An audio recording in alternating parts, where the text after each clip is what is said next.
الحمدللہ رب العالمین والصلاة والسلام علی رسولہ الکریم اما بعد فاعوذ باللہ من الشیطان الرجیم بسم اللہ الرحمن الرحیم ارجعی الی ربک راضیہ صدق اللہ العظیم۔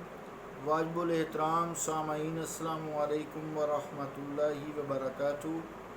آیت کریمہ جو سورہ الفجر کی تلاوت کرنے کی سعادت حاصل ہوئی ہے، اس کا ترجمہ یوں ہے: اپنے رب کی طرف لوٹ آ اس حال میں کہ تو اس سے راضی۔ اللہ کا قول سچا ہے جو بڑی ہی عظمت والا ہے۔ عزیزان گرامی قدر، آیت کریمہ میں جو لفظ راضیہ ہے، اسے نفس راضیہ کہتے ہیں۔ اس کی صفات ہوتی ہیں، اس کی مثالی صورتیں ہوتی ہیں۔ خواب میں یہی نفس جب روپ دھارتا ہے جس میں اللہ تعالیٰ کی رضا ہوتی ہے، بندہ خالق سے راضی ہوتا ہے، معبود سے راضی ہوتا ہے، اس کا عقیدہ درست ہوتا ہے۔ خواب میں یہ گائیڈ ہوتا ہے، جیسے کوئی چیز روپ دھار لیتی ہے، جیسا کہ فرشتہ روپ دھار لیتا ہے۔ قرآن مجید میں فرمایا فَأَرْسَلْنَاهَا إِلَيْهَا رُوحَنَا فَتَمَثَّلَ لَهَا بَشَرًا سَوِيًّا۔ تو حضرت آیت کا ترجمہ ہے، پس ہم نے بھیجا حضرت جبرائیل علیہ السلام کو، تو پس وہ حضرت مریم کے سامنے ایک مکمل بشر کی صورت میں ظاہر ہوا۔ اس کو کہتے ہیں تمثل ہونا، شکل دھارنا، متشکل ہونا، روپ دھار لینا، اصل وہی رہنا، اصل پہ دوسرا روپ دھار لینا، حقیقت کچھ ہونا، مجاز میں کچھ بن جانا۔ شاید علامہ اقبال رحمۃ اللہ علیہ نے اسی کو یہ بات کہی ہے: اے حقیقت منتظر نظر آ لباس مجاز میں، کہ ہزاروں سجدے تڑپ رہے ہیں میری جبین نیاز میں۔ یعنی ہے تو حقیقت ہی، کوئی ایسے روپ مجاز میں میرے سامنے ہے، میں تجھے دیکھ کے سجدہ کروں۔ شروع میں نے آیت بھی یہی پڑھی ہے اور ساتھ حدیث بھی پڑھی ہے کہ تو اللہ کی عبادت ایسے کر جیسے تو اسے دیکھ رہا ہے۔ اگر یہ کیفیت پیدا نہیں ہوتی تو کم از کم یہ خیال کر کہ وہ تجھے دیکھ رہا ہے۔ یہ حدیث پاک سے بات کی ہے۔ تو نفس راضیہ کی جو نمایاں صفتیں ہوتی ہیں، وہ بات میں کر رہا تھا، حضرت مریم علیہ السلام کے پاس حضرت جبرائیل نور ہیں، ان کی تخلیق نور سے ہے، تو بشر کی تخلیق مٹی سے ہے، تو بشر مٹی میں بدل گیا جب حضرت مریم کے پاس آئے نا، لیکن رہے فرشتے ہی۔ پھر جب واپس جانے لگے پیغام دے کر، تو پھر بشر سے نور بدل گیا۔ اگر یہی آیت اور یہی بات سمجھ آ جائے تو یہ نور بشر کا جھگڑا بھی نہیں رہتا اتنا۔ اللہ تعالیٰ ہمارے عقائد کی درستگی فرمائے۔ تو آئیے کہ دیکھتے ہیں کہ راضیہ کی جو صفتیں ہیں یہ کیا ہیں۔ جب انسان اللہ سے راضی ہو جاتا ہے، نفس راضیہ متحرک ہو جاتا ہے، ایکٹیو ہو جاتا ہے، یہ ہر دم، ہر لمحہ، ہر لحظہ، ہر آن یہ اللہ کی رضا سے راضی ہو جاتا ہے، تو اس کی پھر صفتیں کیا ہوتی ہیں؟ اس کا قلب، اس کی لوں لوں ذکر و فکر میں ڈوب جاتی ہے۔ ذکر فکر، اس کو قرآن مجید نے کہا ہے الذین یذکرون اللہ قیاما وقعودا وعلی جنوبہم ویتفکرون فی خلق السماوات والارض ربنا ما خلقت ھذا باطلا۔ وہ لوگ جو کھڑے بیٹھے کروٹ کروٹ اس کا ذکر کرتے ہیں، لفظ اللہ کا ذکر کرتے ہیں۔ وَيَتَفَكَّرُونَ فِي خَلْقِ السَّمَاوَاتِ وَالْأَرْضِ، تو زمین و آسمان کی تخلیق میں وہ تفکر کرتے ہیں، غور و فکر کرتے ہیں، اس کے اندر خصلتیں پیدا ہوتی ہیں کہ اللہ تعالیٰ پھر اس کی مدد کرتا ہے، کہ اللہ کا ذکر کرتا ہے ساتھ تفکر کرتا ہے، تو پھر اللہ کیا کہتا ہے ربنا ما خلقت ھذا باطلا، اس کا دل گواہی دیتا ہے کہ کوئی چیز باطل نہیں ہے۔ وہ پھر یہ ٹھنڈے گرم، جیسے ڈاکٹر بھی ہیں نا، ٹھنڈے گرم، یہ ہے یہ ہوا وہ ہوا، ایسے جی اس سے میں بیمار ہوا ہوں، یہ اس وجہ سے یہ کم نہ وہ اللہ کی رضا پہ راضی رہتا ہے۔ تو وہ ایسی باتیں اس کے دل سے نکل جاتی ہیں، جیسا کہ عام ہم لوگوں میں دیکھتے ہیں، جو کو واقعہ ہو تو اس پہ تحقیق شروع کر دیتے ہیں، اللہ ان کے دل میں حق بات ڈال دیتا ہے، حالات کیسے بھی ہوں، پھر اس پہ راضی ہونے کی قوت عطا فرماتا ہے۔ پھر وہ انسان زہد و تقوی اختیار کرتا ہے، تقوی اس کا شعار بن جاتا ہے، اڑنا بچھونا بن جاتا ہے، ریاضت کرتا ہے، مجاہدہ کرتا ہے، وہ 24 گھنٹے اس کے سوئے ہوئے بھی دل اللہ اللہ اللہ اللہ کرتا رہتا ہے، تو کثرت اس میں ہو جاتی ہے، دھیان ادھر ہی رہتا ہے۔ قرآن مجید اگر وہ حافظ ہے تو جو یاد کرتا ہوا دہراتا ہوا سوتا ہے، اٹھتا بھی دیکھتا ہے تو وہ بھی یاد کرتا ہوا دیکھتا ہے۔ وہ سویا ہوا ہوتا ہے لیکن دل تو نہیں سوتا نا اس بندے کا، پھر ویسے عام بندے کا بھی نہیں سوتا، وہ دھک دھک دھک دھک دھک لگا رہتا ہے، لپ ڈپ جیسے ہم ڈاکٹر کہتے ہیں۔ لیکن اصل میں وہ اپنا اس کی دھڑکن اور ہے، اور ایک دھڑکن یہ بھی ہوتی ہے اللہ اللہ اللہ، لوں لوں دے وچ ذکر اللہ دا، ہر دم پیا پڑھی وے ہو، کیتی جاں حوالے رب دے، اساں ایسا عشق کمایا ہو، مرن تو اگے مر گئے باہو، تاں مطلب نو پایا ہو۔ تو وہ اس کو پھر یہ مرنے جینے کی کوئی اتنی تمنا نہیں رہتی کہ میں یا زندہ رہوں، بینک بیلنس بناؤں، جائیدادیں بناؤں، یہ کروں وہ کروں، کیونکہ اس کی جو خصلتیں ہیں وہ ذکر و فکر کی ہیں۔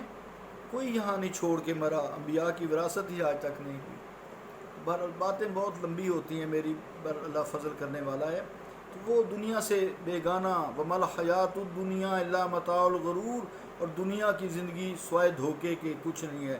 کل متاع الدنیا قلیل، اے مصطفیٰ نے فرما دیجئے یہ دنیا کا فائدہ تھوڑا سا ہے۔ یہ تھوڑے فائدے کی طرف نہیں اس کا دل مطمئن رہتا، وہ ادھر ہی مطمئن رہتا ہے، تو زہد و تقوی پرہیزگاری اختیار کرتا ہے۔ عشق الہی، اللہ کے ذکر کے بغیر اس کا کہیں دل نہیں لگتا، خواہ وہ کسی محفل میں بیٹھا ہو، کسی خراب جگہ پر بھی بیٹھا ہو، اس کا دھیان ادھر ہی رہتا ہے، وہاں اس کا دل اچاٹ رہتا ہے، وہ کہتا ہے یہاں میں قید خانے میں ہوں، بس جلدی سے میں یہاں سے نکل جاؤں۔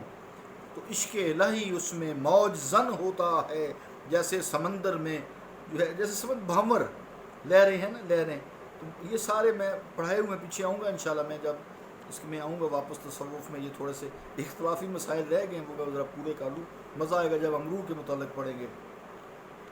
تو عزیزان گرامی قدر، عشق الہی اس کے سینے میں موجزن ہوتا ہے، دنیا کو وہ ٹھوکر مارتا ہے، بس ایک سے جو عشق لگا لیا اس ایک کو پانے کے لیے اکیلا رہتا ہے، دنیا کے معاملات نبھاتا ہے، یہ نہیں بیوی بیچ سے چھوڑ دیتا ہے، کوئی یہ رہبانیت والی زندگی تو ہماری نہیں ہے جیسے اہل کتاب کی ہے، یہودیوں عیسائیوں کی ہے، وہ تو نہیں، لیکن وہ جو ہے بس اکیلا اکیلا سا رہتا ہے، کام اپنے کرتا رہتا ہے، کیونکہ اکیلے کے ساتھ اس کا جو ہے وہ لو لگی رہتی ہے۔ اکیلے رہنا آسان کام نہیں ہے نا، وہ کسی نے کہا ہے پہلے تنہائی کی ناگن ڈستی ہے برسوں، پہلے تنہائی کی ناگن ڈستی ہے برسوں، پھر جا کر دل کے آنگن میں میلہ لگتا ہے۔ وہ میلہ لگا ہے اس کے دل میں، اس کو باہر کے میلے سے کیا ہے، اس کے اندر ہی میلہ ہے۔ بہرحال ترک ماسوا اللہ، وہ اللہ کا ہو جاتا ہے، اللہ اس کا ہو جاتا ہے۔ یہ تو سارے ہی پڑھتے ہیں نا، انا للہ و انا الیہ راجعون، موت پہ پڑھتے ہیں کہ ہم اللہ کے لیے، ہم اللہ کی طرف اٹھائے، وہ پہلے پڑھ، زندگی میں پڑھ، ہم اللہ کے لیے ہیں اور اسی کی طرف لوٹنے والے ہیں، اسی کی طرف ہم لوٹائے جائیں گے۔ پہلے دنیا کے ہو تو پھر اب مر گیا تو انا للہ و انا الیہ راجعون۔ رسول کریم صلی اللہ علیہ وسلم فرمایا اچھا ٹھیک ہے تم پھر پڑھ لو، کوئی بات نہیں، شاید تمہارے عقل آ جائے، وہ تو اب دنیا سے چلا گیا، اللہ تعالیٰ اس پہ بھی رحم فرمائے گا۔ اگر وہ مومن فوت ہوا ہے، مسلمان فوت ہوا ہے، اس کے اندر وفا آ جاتی ہے، اس سے کرامات ظہور پذیر ہو جاتی ہیں۔ بس اس کو میں چونکہ لوگ اختلاف بھی کرتے ہیں، کرامات کا چیپٹر جو ہے ہم نے ادھر سیرت النبی میں ہم کافی ڈیٹیل میں پڑھ چکے ہیں، تو بہرحال اس سے کرامات ظہور پذیر ہوتی ہیں۔ خوابوں کی بات کر لیں تاکہ اسی میں ایک ہو جائے، خواب اس کو آتے ہیں، خوابوں میں وہ فرشتے دیکھتا ہے، حوریں دیکھتا ہے، نورانی مخلوق دیکھتا ہے نا، جنت دیکھتا ہے، براق دیکھتا ہے، غلمان دیکھ سکتا ہے، جنت زیورات، جنتی پوشاک وغیرہ دیکھتا ہے، اچھی خوابیں ہوتی ہیں، اس کا نفس مطمئن ہو جاتا ہے نا۔ اسی طرح چاند سورج دیکھتا ہے، یہ بھی نفس مرضیہ پر دلالت کرتا ہے، اور ان کی تعبیرات پھر یہ ہوتی ہیں کہ ملائکہ، جنت، حور یا غلمان کا دیکھنا عقل کامل کی طرف اشارہ ہوتا ہے کہ اب تجھ میں عقل کامل آ گئی ہے۔ یہ جو بڑھاپے کی تجھ میں ہوتی ہے نا کہ 70 عقل گئی کوس 72، یہ نہیں ہوتی، پھر وہ بوڑھا بھی جوان رہتا ہے۔ قرب الہی پر یہ ساری چیزیں دلالت کرتی ہیں، اور سورج اور چاند کا دیکھنا معرفت الہی پر دلالت کرتی ہیں، تو تجھے انشاءاللہ معرفت الہی مل جائے گی، وہ جس کے لیے تو تڑپ رہا ہے، ساری دنیا کو تو نے ٹھوکر مار دی ہے، تیرے سامنے دنیا بھی ڈھیر کر دی جائے تو کہتا نہیں یہ میرے ہاتھوں کی کمائی نہیں ہے، نہ میں اس کو ٹھوکر مارتا ہوں، جاؤ لے جاؤ، میرے لیے 2 وقت کی روٹی ہے جو میں 6-7 گھنٹے کام کر کے کما لیتا ہوں۔ اس کو کہتا ہے گیٹ آؤٹ، میں تجھ سے رشوت نہیں لوں گا، میں تجھ سے کوئی ایسی ڈیل نہیں کروں گا، میں حرام نہیں کماؤں گا۔ اس کا حلال کی طرف رجوع ہوتا ہے، تقوی پرہیزگاری اختیار کرتا ہے، تو خوابوں میں پھر نورانی چیزیں آنی ہیں نا۔ بس سمجھے دنیا اس کی جوتی کی نوک پر ہوتی ہے، کیوں قرآن مجید نے بھی یہ کہا ہے وَمَا الْحَيَاةُ الدُّنْيَا إِلَّا مَتَاعُ الْغُرُورِ، کہ دنیا کی زندگی نہیں ہے مگر دھوکہ ہے، تھوڑا سا فائدہ ہے۔ کل متاع دنیا قلیل، فرما دیجئے کہ دنیا کی زندگی تھوڑی سی ہے۔ یہ تھوڑی کی زندگی پہ وہ راضی نہیں ہوتا، وہ ابدی زندگی پہ راضی ہو جاتا ہے۔ وقت پورا ہوا، انشاءاللہ اگلے کلپ میں کبھی بات کرتے ہیں، پھر آپ سے اجازت لیں گے 40 دن کے لیے۔ صلی اللہ تعالیٰ علی رسول خیر خلقہ محمد وعلی آلہ واصحابہ اجمعین برحمتک یا ارحم الراحمین۔